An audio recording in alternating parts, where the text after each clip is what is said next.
Wabihi kiwamus syariah, yang bisa mengawal syariat itu hanya fikih. Fikih itu ya kalau yang paling gampang tentu kita misalnya punya Fathul Qorib, Fathul Mu'in, Fathul Wahab. Tapi yang faham betul, mesti faham itu ngelotok setengah hafal. Jangan bawa kitabnya tok, sementing sekian semester terus selesai. Itu sama-sama dosa, itu dosanya ya dosa, mahasiswanya juga dosa. Karena sudah terlanjur sarjana agama, ternyata nggak bisa, itu kan mendingan tidak sarjana agama. Itu saya tak cerita sama Kiai Roba, itu ada fatwa kiai juga wali. Suatu saat ada penyanyi dangdut top terkenal di Indonesia itu nyanyi dangdut, ya penyanyi ya dai, entah itu hakikat entah majas tidak tahu. Itu kiai itu fatwanya lucu, kalau kamu datangi dia pas main dangdut masih saya beri izin, tapi kalau datangi dia pas pengajian itu tak larang. Kan santrinya jadi eskal, ini pas pengajian dilarang, pas dangdutan kok malah dapat izin. Tapi bukan berarti halal ya, dapat izin. Dapat izin kan potensinya bisa karena dilarang lah ya tetap belerot. Terus suatu saat si santri ini setengah wali, tidak wali tapi setengah. Lama-lama itu memahami gurunya, ternyata sirinya begini. Kalau seorang penyanyi yang tidak pernah ngaji kemudian ngomong agama, itu potensinya itu fadollu wa adollu, sesat dan menyesatkan. Tapi kalau dia sedang nyanyi dangdut, penyanyinya cowok loh, sama jangan bayangkan dangdut putri, enggak, itu cowok sudah tua lagi. Jadi potensi halalnya ada lah maksudnya, untuk tapi tidak alat musiknya, orangnya. Tapi kalau dia nyanyi itu paling dosanya hanya nyanyi. Saya ulang lagi, murid tadi akhirnya paham kalau datangi pengajian itu artinya ikrar kalau dia seorang dai atau seorang yang layak ngomong apa? Agama. Itu lebih bahaya karena kita santri, apalagi kita doktor atau MM, terus ngekrori orang yang nggak jelas asal usulnya. Tapi kalau nyanyi kan nyanyi saja, sehingga itu menjadi fikih. Bahaya terbesar dalam fikih adalah apa? Mengkaji fikih tidak dari ahlinya. Ya saya ulang lagi ya, mengkaji fikih tidak dari apa? Ahlinya. Nah kenapa demikian? Begini, saya beri contoh. Ilmu fikih itu tentu pertama dari Rasulullah SAW, kemudian bersanad sampai kita, atau kita sampai Rasulullah. Itu ngalami sekian ijtihad yang tidak mudah. Saya beri sekian contoh. Dulu Imam Syafi'i itu sukanya sama guru yang miskin ya, karena rata-rata santri juga miskin, jadi mesti ngidolakan guru yang miskin, karena sesama miskinnya harus berkoalisi. Tapi akhirnya gurunya Imam Syafi'i itu miskin sekali, namanya Muslim bin Khalid Az-Zanji itu miskin, Sufyan As-Tsauri miskin, Sufyan bin Uyainah miskin. Setelah ngaji di Medina itu Imam Malik itu kaya, pas itu Imam Malik sudah kaya. Setiap ketemu Imam Syafi'i dikasih uang, sampai ketika Imam Malik itu bilang, kamu sudah alim, ilmu saya sudah habis, kamu ngaji sama yang lain. Sama siapa? Kata Imam Malik, orang yang sealim saya sudah meninggal, namanya Abu Hanifah, tapi dia punya murid namanya Muhammad bin Hasan Asy-Syaibani, kamu ke sana. Terus Imam Malik datang ke Baki, dulu Baki itu pasar rental ya Grab lah kira-kira sekarang itu, mengumumkan siapa kafilah yang mau ke Irak. Kita ya Imam Malik, dibayari sama Imam Malik, ini yang antar ke Irak, ke Muhammad bin Hasan Asy-Syaibani. Imam Malik mulai ngeper, guru saya yang miskin tidak pernah nyangoni, guru-guru saya yang kaya sering nyangoni, mulai memasalahkan kiai miskin gitu, kira-kira seperti itu, mulai masalah gitu. Setelah datang ke Irak di Muhammad bin Hasan Asy-Syaibani itu si Muhammad bin Hasan Asy-Syaibani itu kalau ngitung uang itu di meja tamu. Jadi punya emas lantaan, punya uang, kira-kira kalau Indonesia punya rupiah, punya dolar, dihitung itu di ruang tamu. Kata Imam Syafi'i, saya dengan Imam Malik saja nggak seret, ini lebih kedonyan lagi kiai. Ngitung uang itu di ruang tamu. Terus akhirnya si Muhammad bin Hasan Asy'ibani ini ahlul usul, dia pakar usul. Kamu heran sama saya? Iya, kiai kok kedunyan, dia ngomong. Tapi kata Muhammad bin Hasan Asy'ibani, kalau kiai tidak boleh kaya, itu tak kayak wong fasik, ben gue demenan, gue mabuk. Oh jangan, nanti dipakai maksiat. Penjenengan mawon kersane digetokan, berarti kiai oleh sugih, pun angsal-angsal. Semenjak itu jadi satu fikih bagi Imam Syafi'i. Ternyata kalau mengharamkan kiai sugih berarti membolehkan yang fasik sugih. Kalau yang fasik sugih bisa dipakai i'anah alal maksiyah. Semenjak itu mindset pikiran Imam Syafi'i rubah. Saking rubahnya sampai beliau berpendapat orang bisa beli Alphard kok beli carry itu haram. Bisa jadi bupati kayak Pak Roba kok jadi RT haram. Pokoknya gitu.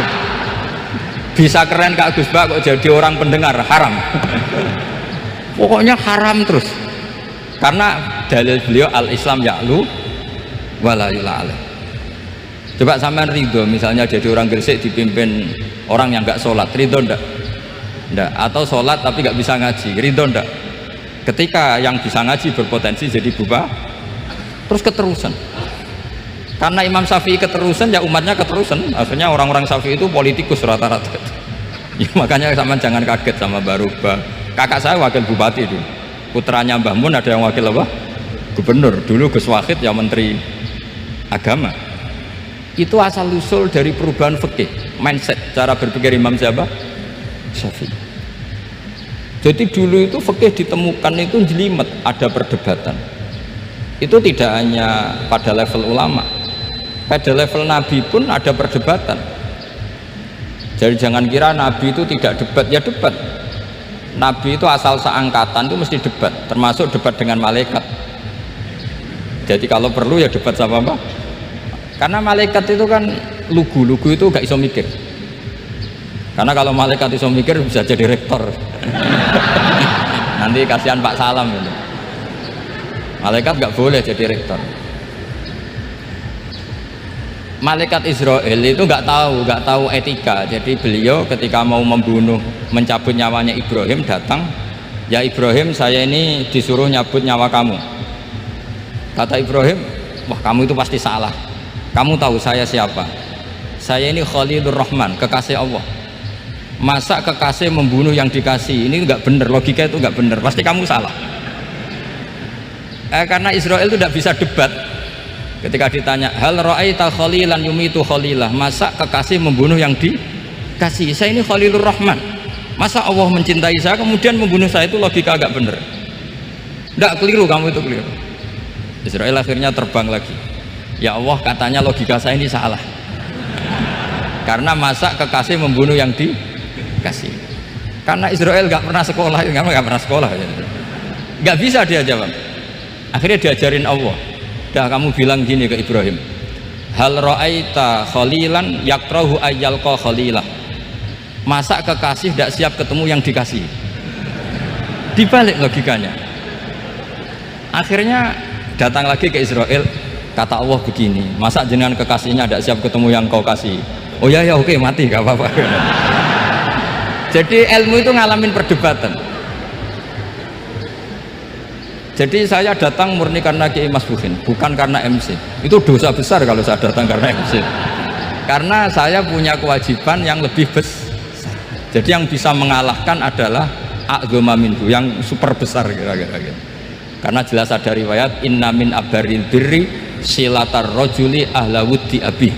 Ya, inna min abaril birri silatar rajul ahla wuddi abi. Di antara kebaikan yang sangat baik adalah seseorang menyambung teman bapaknya.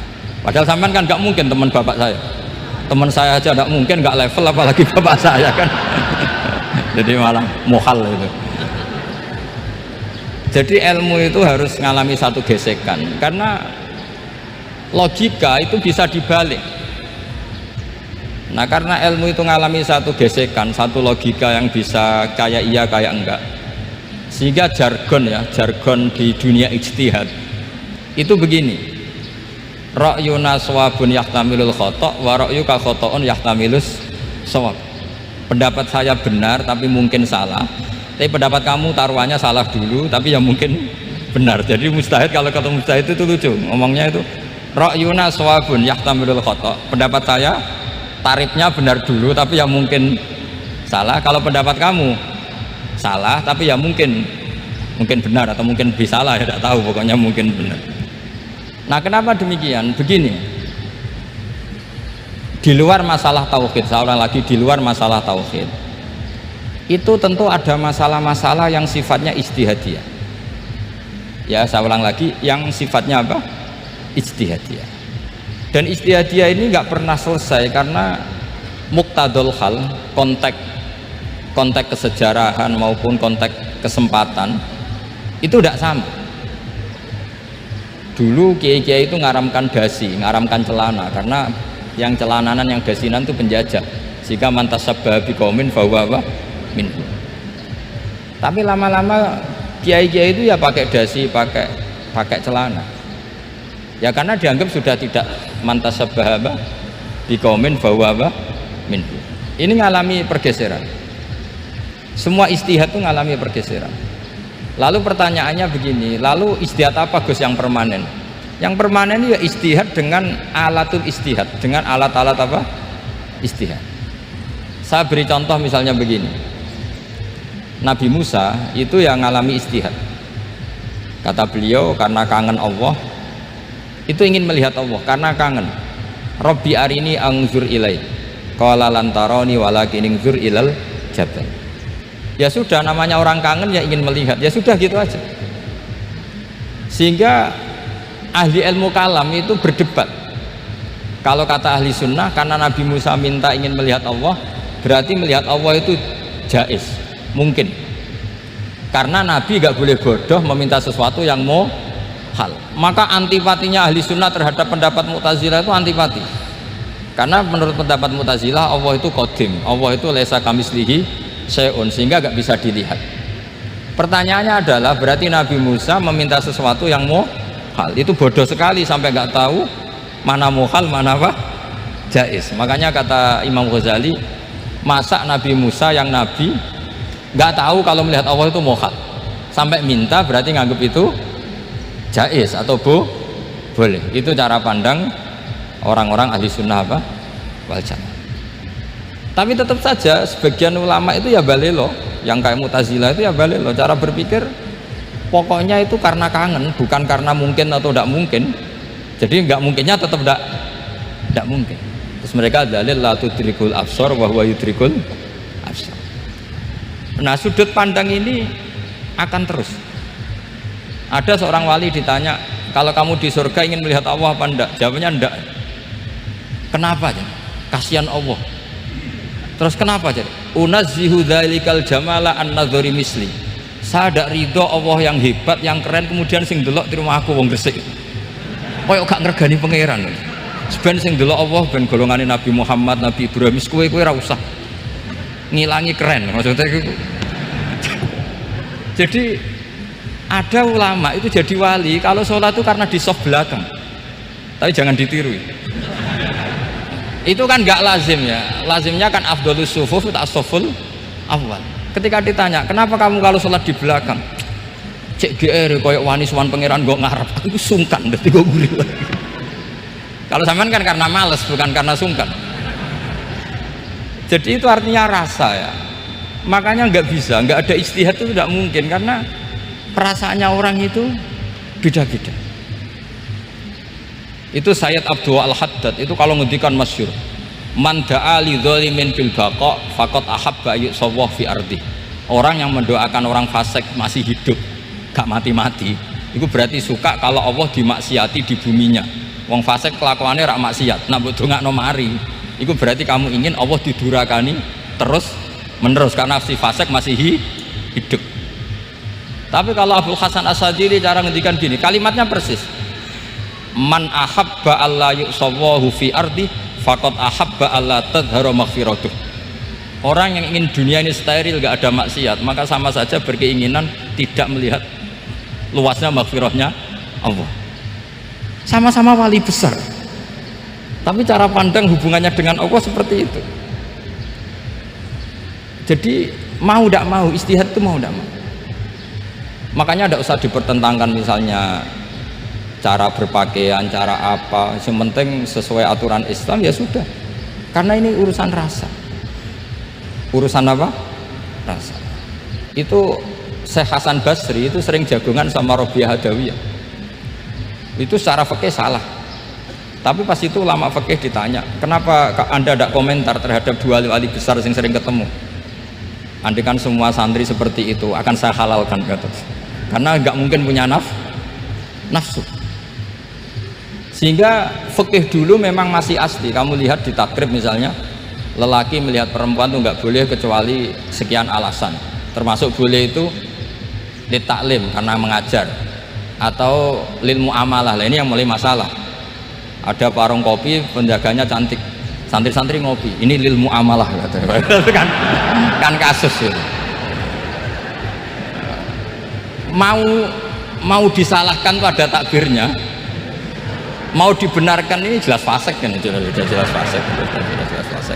Matanya sudah fasik sebelum itu ditambah itu, jadi fasiknya permanen. Nah pertanyaannya adalah, kalau kamu ngajar mbak-mbak kemudian hafal yang cantik yang enggak, itu taklim lin nazar apa nazar li taklim? Itu taklim apa modus? Makanya kalau ngopi cari bakul yang cantik, itu muamalah untuk nazar apa nazar untuk muamalah? Loh, kalau saya ngopi dengan kirobah pasti halal. Karena begini, berjalan saja bareng capek, nggak tahu itu warungnya siapa, terus berhenti ngopi, kebetulan bakulnya cantik. Nah itu mungkin halal karena kan saya tidak milih-milih, ingin ngopi kebetulan bakulnya cantik. Kalau kamu kan nggak apal daftarnya. Wah itu mesti haram, itu mesti haram itu. Karena berarti kan kamu menjadikan ngopi ini modus. Gue jagani nak takok pangeran, lo kok nazar muamalah Gusti muamalah. Itu mesti modus. Maka fikih itu harus dikawal oleh tasawuf. Kalau ndak, semua hukum fikih bisa diakalin. Makanya Imam Bukhari punya satu bab namanya Kitabul Khiyal, bab mengkhilaf fikih. Beliau itu antinya sama Abu Hanifah itu luar biasa. Nggak ada ulama dibenci Imam Bukhari kayak Abu Hanifah. Masyhur itu. Untungnya beliau nggak menangi Abu Hanifah. Kalau menangi geger terus ya. Bisa bahsul masail terus ya. Itu Abu Hanifah itu ulama yang suka khilah. Khilah itu ngerekayasa hukum. Misalnya begini, saya ini puasa agak lemes, ujian agak lemes, apalagi kiai serapati di duit, santri beling-beling lemes gitu. Apa mangan itu kan, poso-poso kok mangan kan gak keren. Supaya saya bisa makan dan halal, saya bisa ngajak kiai robai ya jalan-jalan, nyari yang jarak 2 marhalah, ya sudah, terus bisa makan. Kalau ditanya Allah kok makan, musafir. Jadi bolehkah insya'us safar menciptakan pergi demi untuk supaya boleh iftar? Boleh enggak cara jenengan? Coba kok enggak boleh, alasannya apa? Kan pergi, perginya juga enggak maksiat. Itu khilaf. Tapi Sayyid Muhammad, Abuya Sayyid Muhammad bin Alawi, Sayyid Muhammad itu membela Abu Hanifah. Artinya membela jangan semua khilaf itu diharamkan. Karena itu cara, saya ulang lagi, karena itu cara untuk mengawal bahwa hukum Allah itu luas. Karena kalau nggak ada khilaf itu ya kita kesulitan. Misalnya begini, ini penjelasannya, makanya kita harus sering mendengar. Saya itu dulu masih sangat fikih itu protes, kenapa ada poluan polisi wanita. Itu kan pekerjaan cowok ya, pekerjaan pria. Tapi setelah mendapat penjelasan dari polisi itu alasannya masuk akal, Gus. Kadang-kadang orang nakal itu menyembunyikan narkoba itu di alat wanitanya. Itu kalau semua lelaki polisi kayak jenengan itu kan masalah itu. Sehingga memang harus ada polisi wanita karena sebagian pengedar narkoba itu perempuan dan menyembunyikannya di tempat itu. Kalau semua polisi cowok kan gak kebayang. Sehingga kita akhirnya mendengar membolehkan polisi itu wanita. Ada wilayah yang harus wanita. Begitu juga ada pertanyaan, kenapa sih dokter kandungan itu cowok? Saya punya banyak santri yang muhibin saya itu dokter kandungan. Tak tanya, kamu itu kok cowok kok jadi dokter kandungan? Kan pekerjaannya seperti itu. Dia jawabnya lucu. Dari 10 yang tes jadi dokter kandungan, itu yang cewek itu lulus 2, yang cowok lulus semua. Karena ketika cewek dites melihat ketuban pecah darah itu langsung pingsan. Sehingga yang secara psikologi dablek itu kan memang lelaki. Jadi roh wongnya sewakit santai. Kadang nggak lahir-lahir dinteni nang jopo rokokane santai. Itu kalau cewek yang jadi dokter kandungan itu nunggu jam 11, jam 4 sudah pingsan. Nah ini cerita, bukan berarti saya menghalalkan, enggak. Kita harus mendengar, saya ulang lagi, kita harus apa? Dan itu setelah mendengar itu nanti jadi disiplin ilmu, yaitu namanya fikih. Saya berkali-kali cerita di mana-mana cerita, fikih itu harus dievaluasi karena ini masalah furu'iyah. Saya berkali-kali cerita di mana-mana cerita. Hukum berteman orang fasik gimana? Pasti orang jawab haram karena takut ketularan orang fasik. Tapi kalau dibalik, hukumnya bina orang fasik gimana? Ya baik, umatnya Nabi bisa bina kalau berteman. Kamu bisa bina orang fasik tanpa berteman? Gak bisa. Jadi kalau dibalik, hukum berteman orang fasik gimana? Haram. Hukumnya bina orang fasik baik, bisa bina kalau berteman. Berarti berteman orang fasik ya terus nanti pada level lapangan sih gampang. Kalau yang soleh membina yang fasik dan yang fasik ketularan yang soleh, maka ternyata baik. Kalau yang soleh ketularan fasik ya berarti ternyata buruk. Tapi kan hukum masa nunggu kenyataan, kan jadi nggak hukum. Di mana-mana hukum itu kan ada asumsi, karena ini masalah ijtihad. Nah itu yang dilakukan para ulama kita. Jadi sampean harus mengkaji fikih secara detail, karena tidak hanya kita yang khilaf, nabi-nabi juga khilaf dalam menentukan dakwah ilallah. Wali-wali kita kayak Abdul Hasan Asyadili sama Sayyid Abdul Al-Haddad itu juga khilaf. Imam Ghazali ya khilaf. Imam Suyuti itu kalau ketemu Al-Qastolani itu saling tidak nanya, saking nggak cocoknya, masyhur itu. Jadi ulama ya ora cocok. Bedanya nak saiki perkara partai. Kalau orang dulu enggak, karena pakai asumsi, karena memang susah. Ndak misalnya memang tak bedai, tak beri yang ndak misalnya ada orang rukuk kemudian ngentut, itu sholatnya batal apa enggak? Ndak, jawab saja. Ndak, orang sholat kemudian pas rukuk kentut atau kelihatan auratnya, sholatnya batal apa enggak? Batal. Lah itu keliru nih sampean, itu salah dosennya mesti itu. Pertanyaannya gini, yang dikatakan sholat itu kan aqwalun wa af'alun muftatahatun bitakbir muftatamatun bitaslim. Lalu ketika sampai rukuk apa sudah namanya sholat jika kamu katakan batal? Namanya sholat aja belum kok sudah kamu katakan batal itu.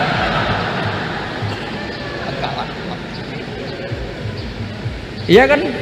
Jadi kalau aku mau sholat pas rukuk ngetut batal atau ora? Mestinya jawaban yang benar, ya ora sholat jadinya gitu. Karena kalau dikatakan sholat, definisinya harus sampai salah. Tapi kan kita nggak mungkin ngomong seperti itu, kan dianggap majnun.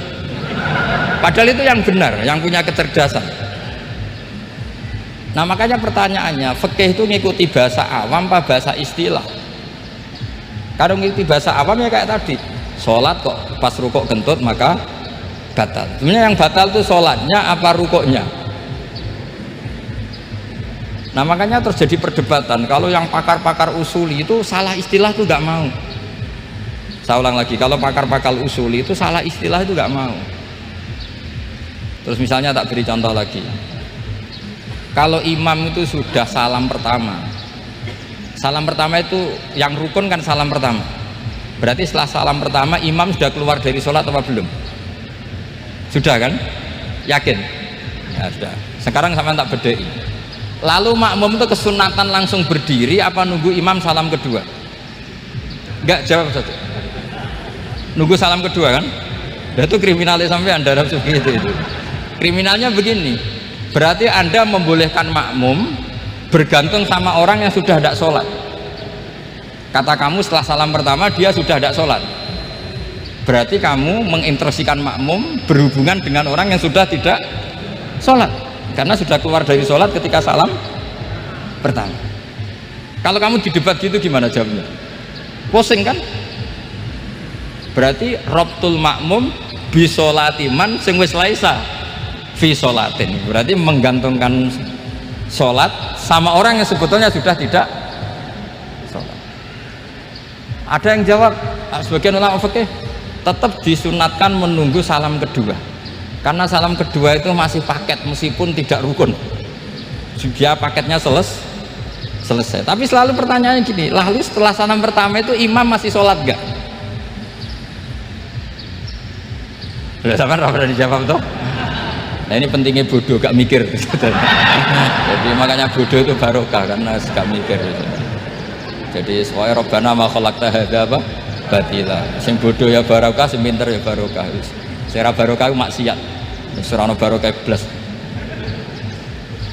Maka kan fikih itu seperti itu. Jadi ada disiplin, di situ ada disiplin ilmu. Yang kadang kita tidak cocok. Makanya Imam Syafi'i sendiri ngendikan, kadang beliau dengan gurunya, dengan Imam Malik sampai ngarang ikhtilafu Malik. Beliau punya data yang beliau itu sedang nggak sama dengan gurunya, yaitu Imam siapa? Malik. Karena mindsetnya itu beda. Tidak sampai misalnya saya tanya, sholat itu harus menghadap kemana? Tidak, jawab saja kiblat kan. Ukurannya apa coba? Namanya madhep, wajah apa dada? Imam Syafi'i milihnya dada. Sekarang praktekkan dalam dialog keseharian. Saya jagungan sama Kiai Robah seperti ini, terus wajah saya begini, madhep enggak? Nah itu masalah. Terus pertanyaannya, madhep dengan dada itu fi sholat apa fil qiyam?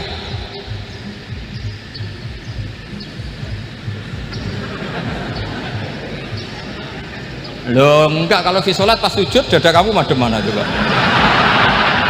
Kamu enggak pernah mikir kan?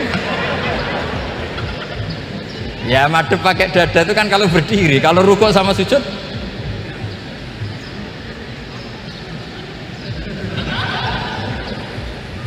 loh itu ulama itu jelimet gitu.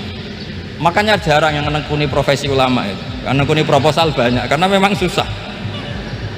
Jadi ulama itu orang yang cara berpikir sudah aneh, sehingga mereka detail. Maksudnya menghadap itu apa ukurannya? Ukurannya kalau berdiri ya dada, tapi nggak bisa kamu katakan at-tawajjuh bisodri, aturan dalam sholat, fikuli sholat. Pertanyaannya lah kalau rukuk sama sujud dadanya menghadap kemana coba? Maka itu ilmu yang sudah jelimet. Nah ulama usul fikih, ulama yang nggak mau salah per detail hukum. Sehingga menurut Imam Rafi'i, misalnya kalau beliau ditanya sujud itu gimana ya, asal wat ujabha ya sujud. Tapi kalau menurut Imam Nawawi harus melibatkan 7 apa? Anggota, yaitu al-jabhah, wal yaden, wal rukbaten, wal qadamen. Oke, Imam Nawawi kita ikuti. Tentu keseharian kita pakai Imam Nawawi, yaitu berdasar hadis umirtu an asjuda ala sab'ati a'dzumin al-jabhah, wal yaden, wal rukbaten, wal qadamen. Berarti berapa? 7. Tapi pernah saya cek di kitab karangannya Imam Syafi'i, ketika beliau ngendikan saya suka kalau orang sujud itu melibatkan 7 anggota berdasar hadis ini. Tapi kata beliau wayah tami itu dan bisa saja sujud yang watul jabhah itu sudah cukup. Terus kata Imam Syafi'i, limadha, karena Nabi ketika sujud itu hanya ngendikan begini, sajadalaka wajhi wa sam'i wa basori. Gak ada di hadis wayadi warubati wa qadami. Ya sudah, akhirnya nah itu sudut pandang. Terus gugatan kedua begini, ada orang muslim yang sujud sama berhala, untuk menjadi murtad itu harus 7 anggota apa cukup watul jabhah alal ardi? Untuk sah menjadi murtad itu, untuk sah menjadi murtad cukup watul jabhah alal ardi harus 7 anggota untuk keabsahan murtadnya itu. Tidak jawab. Makanya ini tugas dosen-dosen ini meminterkan ini, karena namanya sudah faqih. Faqih itu ahli fikih yang detail, namanya faqih. Kalau ini mutafaqih. Jadi bukan tafakuha tapi tafakuha, kayak tamarodo. Itu. Jadi wazannya nanti itu wal idhari ma laysa fil waqi'. Jadi ini bukan gojlok, ini memang marah saya ini. Jadi kalau sudah pakai gelar fakih harus fakih betul. Karena ilmu fikih itu sebetulnya gampang.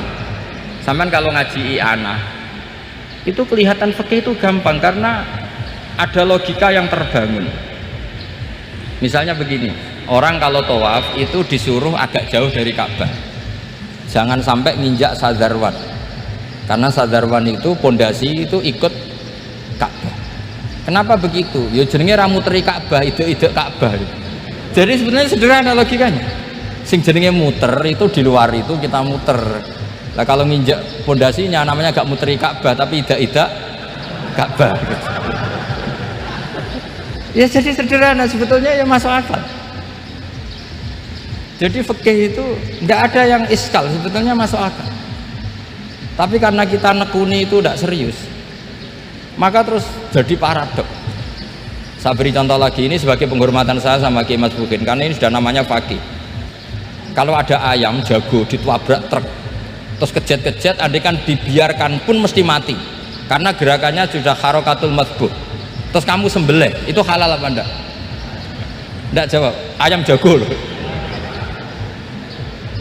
Kalau kamu katakan halal, dia sudah tidak punya hayatun mustaqirroh, kehidupan yang permanen.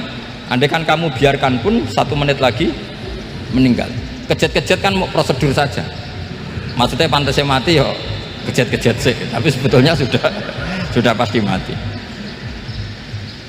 Maka ini ada 2 ulama, kalau kata Imam Malik tetap namanya halal karena ruhnya masih di situ, sehingga ketika kita nyembelih ya nyembelih hewan yang hidup. Yang namanya nyembelih itu pokoknya mematikan yang punya ruh, sementara saat itu rohnya masih di situ, meskipun 1 menit lagi pasti mati. Tapi kalau mazhab Syafi'i enggak, ini sudah harokatul madbuh, tidak punya hayatun mustaqir. Sehingga dalam perdebatan ulama fikih itu lucu, kadang ya gampang mangkel nol. Misalnya begini, kalau ada anak lahir tidak ada amaratul hayat, nggak nangis, nggak bernafas, sunat disolati apa enggak? Siktun sing layas tahilu walayas, langsung lahir langsung mati, nggak ada amaratul hayat.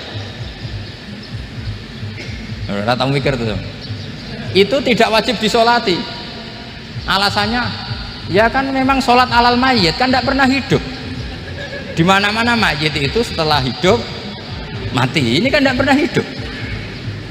Namanya ya qit'atul lahmin, ya potongan daging itu aja. Jadi kadang fikih diwaca tenan jebule mangkel no. Terus ketika di kitab Minhajut Thalibin itu, kalau kamu keluar mani itu wajib mandi enggak? Wajib kan? Kalau keluar mani inzal itu kan wajib mandi. Nah kenapa nifas atau wiladah, keluar bayi, kenapa ibu-ibu kalau keluar bayi wajib mandi? Alasannya lucu, li'annal walad maniyun pun akidun, itu kan wis mani cuma mengkristal. Jadi kadang fikih mangkel apa ya kok sembrono itu, masuk wajib mandi wiladah itu karena apa? Li'annal walad maniyun munakidun, itu mani sing wis mengkristal, mani sing wis jelalatan lah, lahir nangis macam-macam. Jadi ternyata karena kenapa fikih butuh alasan, nyari hadis tentang keluar anak mandi itu nggak ada yang sorry, yang ada adalah tentang inzal, innamal ma' minal. Akhirnya dicari-cari, ternyata walad itu maniyun munakidun. Lah ini problem fikih. Sampean harus siap dengan pelajaran seperti ini, meskipun sampean mungkin wong priayi, tapi ini ilmu. Ya, saya ulang lagi, ini ilmu. Sehingga ulama itu mau tidak mau harus mau mendengar. Karena logika yang terbangun itu nunggu kalau mendengar, kayak tadi. Nabi malaikat Israel baru sadar, masa kekasih bunuh yang dikasih. Masuk akal. Iso mikir juga Israel. Kalau sama sampean sih nggak nerima, tetap selonang-selonang. Ini masalah Ibrahim Khalilur Rahman. Sehingga kita di alasan fikih itu harus kita dengar. Saya dulu itu, saya sampai sekarang itu sama, kalau bayi lahir masih sudah berbentuk bayi, saya sendiri berpendapat sebaiknya disolatin kalau sudah berbentuk apa? Bayi, meskipun tidak apa? Tidak nangis, tidak ada amaratul hayat. Kan yang digugurkan itu wajibnya, bukan masalah boleh dan tidak. Itu banyaklah perdebatan ulama di bab itu. Saya beri contoh lagi perdebatan ulama. Ini contoh-contoh fikih karena ini khusus penghormatan status fakih tadi. Itu kalau ada orang mati, jenazah itu. Jenazah itu kalau sholat, itu kan umumnya jenazah di depan, kita nyolati di belakang. Itu yang mengatakan begitu ya tidak punya alasan, ya taunya mulai dulu begitu, di mana-mana nyolati jenazah, jenazahnya di depan. Tapi di kitab Mahalli jelas diterangkan, kata kaul sani tidak wajib. Alasannya ya lucu, fa innal janazah laisat bi imamin. Jenazah itu tidak imam, kenapa harus di depan? Kan kacau kan? Lu coba alasannya di depan apa? Dia ada imam. Nah barokahnya fikih itu, sehingga kita melihat di Arab Saudi sekarang itu jenazah kan di belakang, tapi kita tetap nyolati apa? Mayit. Kalau di Arab Saudi musim haji itu jenazahnya di kamar mayit, tapi kita nyolati. Itu satu-satunya takbir ya tadi, fa innal janazah laisat bimanzilatil imam. Tapi jangan praktekkan, nanti dia kepaliran sesat tuh. Saya hanya cerita ilmu, jangan dipraktekkan. Kalau dipraktekkan masih jadi aliran sesat. Mono jenazah ning guri mame kok ngarep aliran sesat. Sebetulnya bukan sesat tuh. Uji coba fikih. Ya karena tadi fa innal janazah laisat bimanzilatil. Bukti lagi kalau sampean sholat ghaib. Sholat ghaib itu misalnya mayitnya di Surabaya, boleh nggak sholat ghaib di sini? Terus jenazahnya di belakang kamu apa depan kamu? Nah ini kan fikih itu pokoknya gitu. Makanya standar furu'iyah itu susah. Karena perdebatannya itu mirip-mirip, kayak iya, kayak tidak, kayak. Makanya dulu zaman sahabat, ada sahabat itu mencintai Rasulullah. Senengannya sowan. Bukti cinta sowan. Banyak juga yang sahabat bukti cinta Nabi itu tidak pernah sowan. Alasannya ganggu. Kenapa kamu jarang sowan Nabi? Saya sering jamaah sama Nabi, saya tidak pernah sowan. Kenapa? Ganggu. Biar Nabi kalau di rumah sama anak istrinya, saya tidak mau ganggu. Makanya saya termasuk kiai yang gak pati seneng disowani. Karena ya itu tadi. Kalau mulang seneng saya, kalau disowani biasa saya. Kalau kiai roba itu nilai, nak pernah sepuh jadi rasuan nilai. Jadi beda. Saya sering ditilii kiai sepuh. Tapi bahasanya tentu tidak sowan, tapi nopo nilai. Kalau sowan itu banyak. Ketika Rasulullah wafat, itu separuh sahabat hampir mayoritas, ya Rasulullah kita semua ingin kita dulu yang meninggal karena engkau begitu penting. Maka jangan meninggal dulu, kita yang meninggal. Kalau kita yang meninggal itu gak apa-apa, tapi kalau engkau penting jangan meninggal. Tapi ada saja sahabat, lah tidak seperti itu. Saya suka Rasulullah meninggal dulu. Alasannya masuk akal. Biar Allah menyaksikan saya kama usaddikuhu hayyan usaddikuhu maitan.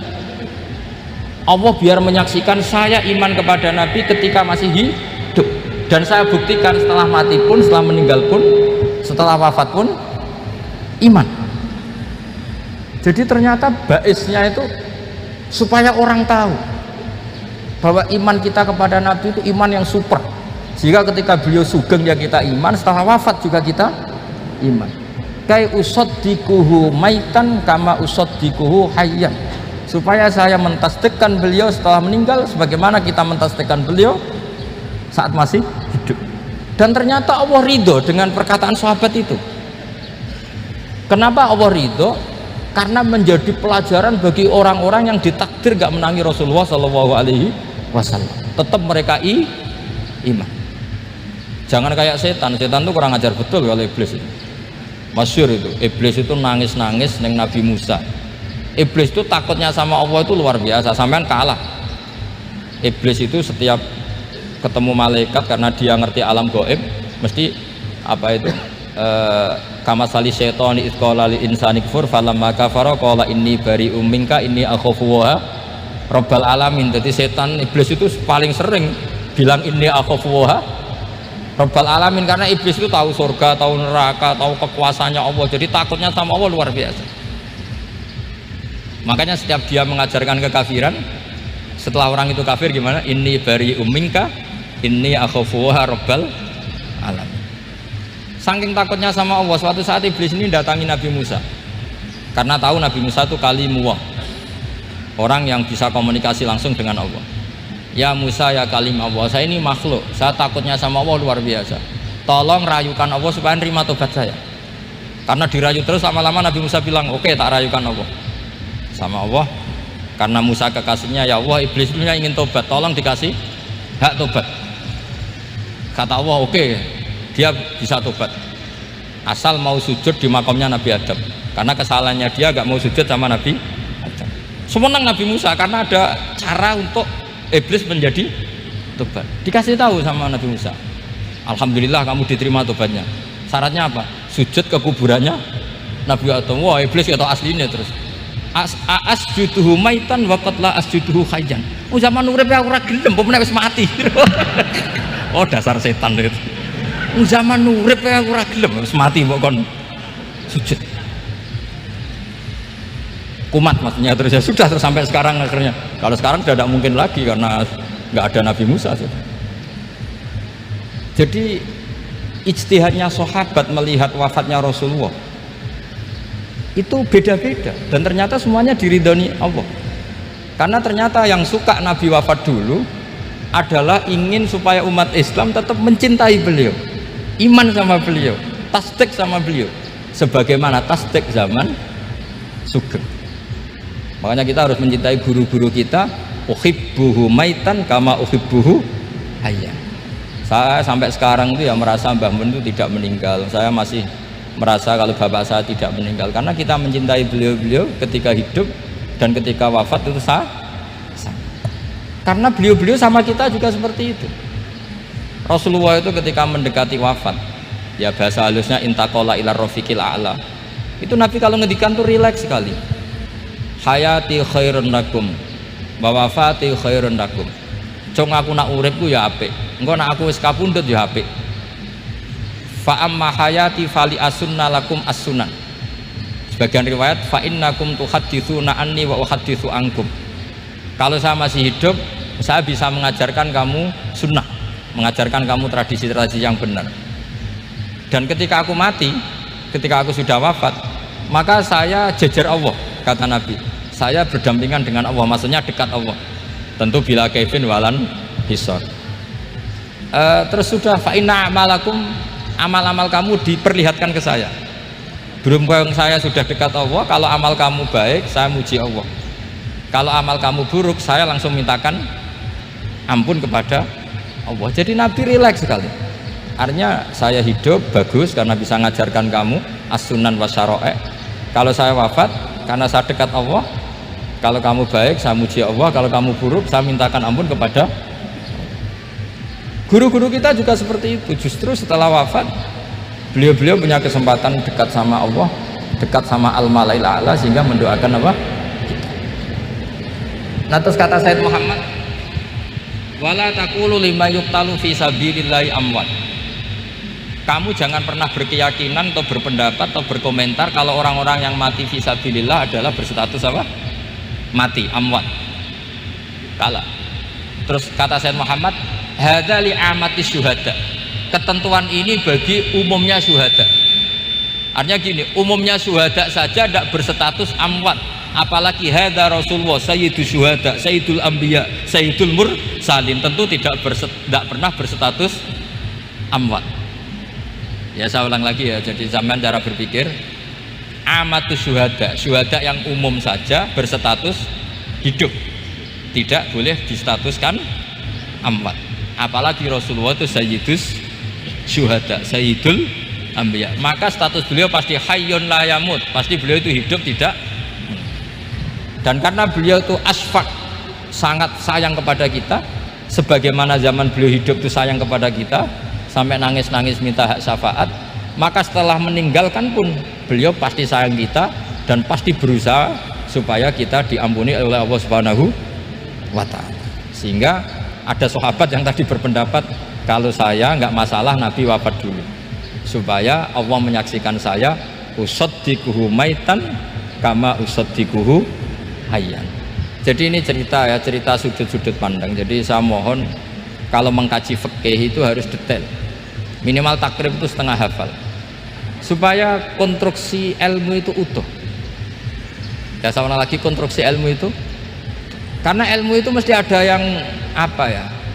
Ya rodok setengah salah itu, tapi disalahno ora kena. Ndak sampean tak bedheki, nak pancen bener langsung tak angkat jadi rektor. Nak bener tuh. Coba rukun sholat pertama itu apa coba? Rukun sholat pertama niat sama berdiri dulu mana? Ayo niat dulu baru berdiri apa berdiri dulu baru niat? Berarti niat sama berdiri dulu mana? Rubah kan? Artinya kita mau bilang tartib urutannya niat berdiri takbir gak bisa. Yang dikatakan niat itu apa? Qasdus syai' muqtaronan bifi'lihi. Berarti niat sama takbir harus bareng apa urutan? Bareng. Terus dengan qiyamnya urutan apa bareng? Bareng apa urutan? Loh enggak, kalau urutan berarti takbir dulu duduk baru berdiri.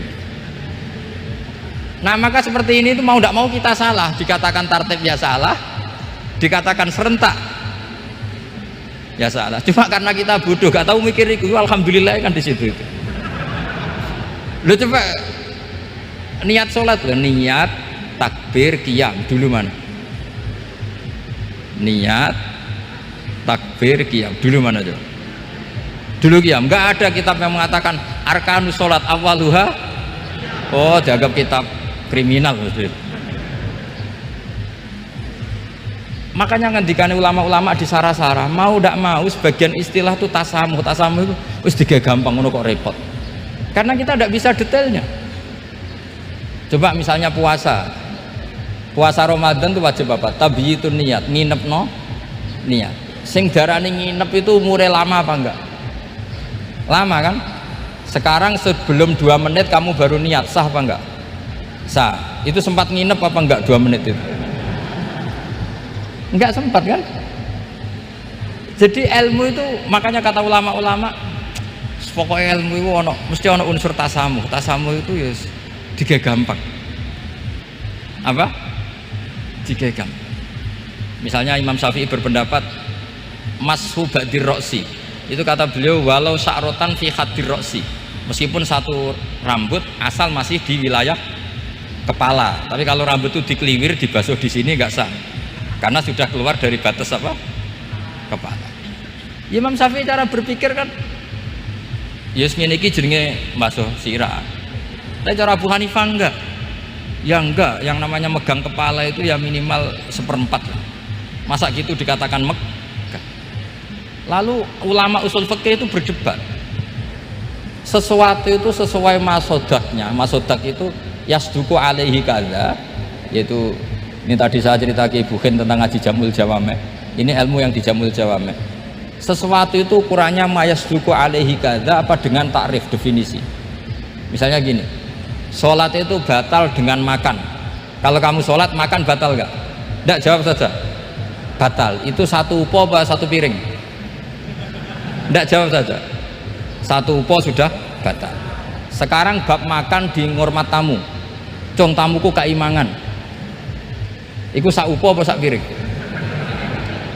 Lah ini kan tidak fair, di bab tamu makan satu piring tapi di bab sholat satu upo.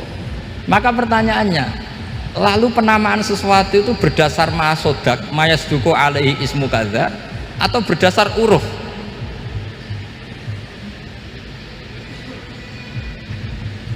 Ukurannya apa coba? Maka terus jadi perdebatan. Nah ini di sini ini pentingnya ulama karena ya sekarang saya bedai sekarang. Cengkeh itu wangi apa enggak? Kategorinya cengkeh. Wangi kan? Kalau orang bikin kue tar pasti pakai apa? Cengkeh. Pakai wedang ronde supaya manis. Apa wangi dikasih apa? Cengkeh. Nah itu saya berkali-kali cerita. Pernah mau dipikirkan orang ihram itu nggak boleh rokok karena dianggap pakai apa? Mewangi karena ada apa? Cengkeh. Tapi terus didebat. Kalau gitu berarti orang Jumatan sunat rokok. Karena Jumatan disunatkan pakai pewangi.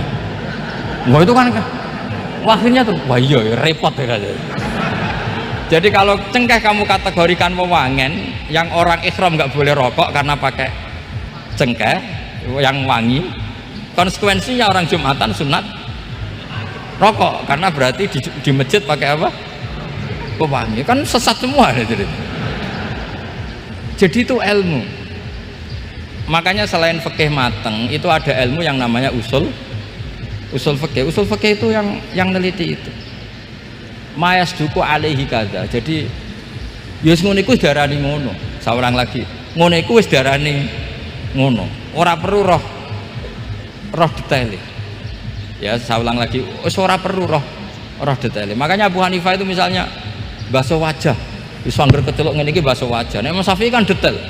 Mimbaini mana bitis sya'ri sampai ila somahe udunehi ila dzakon. Terus mana bitis sya'ri Imam Syafi'i nambah apa? Ghaliban. Kenapa ditambah ghaliban? Karena kalau orang budak mana bitis sya'rinya di sini. Jadi itu fikih. Jadi fikih itu jelimet. Padahal kita ini nggak pernah berpikir secerdas Imam Syafi'i, tapi akhirnya ya mikir juga. Nah, gak ditambah ghaliban, mana bitis sya'rinya orang budak kan? Sini. Terus sekarang perdebatannya, orang budak basuh Mastur Roksi di sini sah nggak? Karena tadi itu wajah apa kepala kan gitu. Kan jadi bingung gitu. Ya makanya ini mukadimah saya supaya sampean lebih disiplin belajar fikih, dan setidaknya didiskusikan lah kitab-kitab Minhajut Thalibin atau kitab-kitab Mahali, karena di situ nanti ada perdebatan dan perdebatannya itu indah sekali. Kayak tadi ada yang mengatakan jenazah harus di depan, tentu dalam kondisi normal kita ingin jenazah itu di depan, tapi ada kondisi itu tidak normal kayak di Masjid Haram. Lalu solusinya gimana? Ya kita ngikuti kaul sani, fa innal janazah laisat bimanzilatil imam. Tapi kalau di sini normal ya sudah, kita sholat ya normal aja lah. Masa jenazahnya di belakang kamu sholat, nanti jenazahnya iri, sekali-kali di depan aja kok gak boleh gitu. Malah jadi repot nanti. Jadi karena apa ya, kalau kita mengkaji tidak panjang itu bahaya, karena ilmu itu ada logikanya. Imam Ghazali dalam bab warid sama maurud itu gak setuju sama Imam Syafi'i, dia Maliki. Ya kalau dalam mazhab Syafi'i yang populer kan kalau ada najis airnya sedikit kan dikucurkan supaya al-ma'u itu warid. Kalau warid punya kekuatan menghilangkan, tapi gak boleh najis diletakkan di bejana yang ada airnya namanya maurud. Tapi Imam Ghazali dalam hal itu ngikuti Imam Malik, gak ada bedanya warid sama maurud, karena logika Imam Ghazali gini, misalnya ini ada najis ya mik ini ada najis di sini, atau sarong lah, contoh paling gampang kan sarong, ini sarong najisnya di sini, kamu kucuri. Ketika kamu kucur, air yang lewat ini kan tidak ada dua kola. Kemudian ketika terkena najis, mutanajis kan? Kalau dia sudah mutanajis, dia punya kekuatan menghilangkan najis apa enggak? Enggak kan, karena dia sendiri berstatus mutanajis. Artinya begini, meskipun ini disorno, itu bukan berarti najis gak campur. Nah terus sampean misalnya bantah, tapi kucurannya wakil, terus nanti semua tersisa hilang. Ya kalau gitu nggak ada masalah kan, pertanyaannya kan karena banyu itu satu ciduk. Sehingga Imam Syafi'i mengatakan, cara berpikir Imam Ghazali, air itu oleh Allah dikatakan mutahhirun, mensucikan. Ya sudah, kalau ada air berarti mensucikan, baik caranya warid maupun maurud. Bukan karena air itu menghilangkan najis, karena tadi logikanya yang sudah kena najis, air ini sudah berstatus mutanajis, berarti pas mulai lewat ke bawah dia statusnya apa? Mutanajis, ke bawah lagi berstatus mutanajis. Misalnya sampean bantah, tapi mutanajis ini kan dihilangkan oleh air di atasnya. Ya kalau ada jaminan air berikutnya bisa menuntaskan. Nah najisnya bandel, gandok kan terus panjang perdebatannya. Makanya kata Imam Ghazali, sudah dalam hal itu saya ikut Imam Malik. Anggerono najis kok is disori banyu ne ora mutaghayyir, ya ngono iku jenenge nyucekno. Mergo banyu oleh Allah distatuskan mutahhir, mensucikan. Dadi ora usah bayangno sing jlimet-jlimet. Nah, itu namanya masodak, wis keceluk basuh habek banyu, berarti wis keceluk mensucikan. Itu juga satu kefiah dalam usul fikih. Ya sudah seperti itu. Ya kayak sampean kangen anak lah. Kangen anak itu ketemu wis cukup ta ora? Cara sampean wis cukup. Tapi cara anake sampean ketemu tok ra nyangoni. Nah. Lalu ukurannya itu ukuran anak apa ukuran orang tua? Enggak ukuran anak apa ukuran orang tua? Definisi ketemu lalu. Ukuran orang tua apa ukuran anak? Sama khilafnya ulama. Ini terakhir, contoh terakhir dari saya. Fasyamu salasati ayyamin fil haji wa sab'atin idza raja'tum. Ada pelanggaran haji yang bayarnya itu puasa 3 hari di musim haji dan 7 hari ketika pulang. Imam Syafi'i berpendapat 7 hari yang idza raja'tum ketika pulang itu orang itu setelah di rumah. Di mana-mana pulang itu setelah di rumah. Tapi menurut Abu Hanifah enggak, asal sudah balik kanan dari Mekah, dia di perjalanan puasa sudah sah.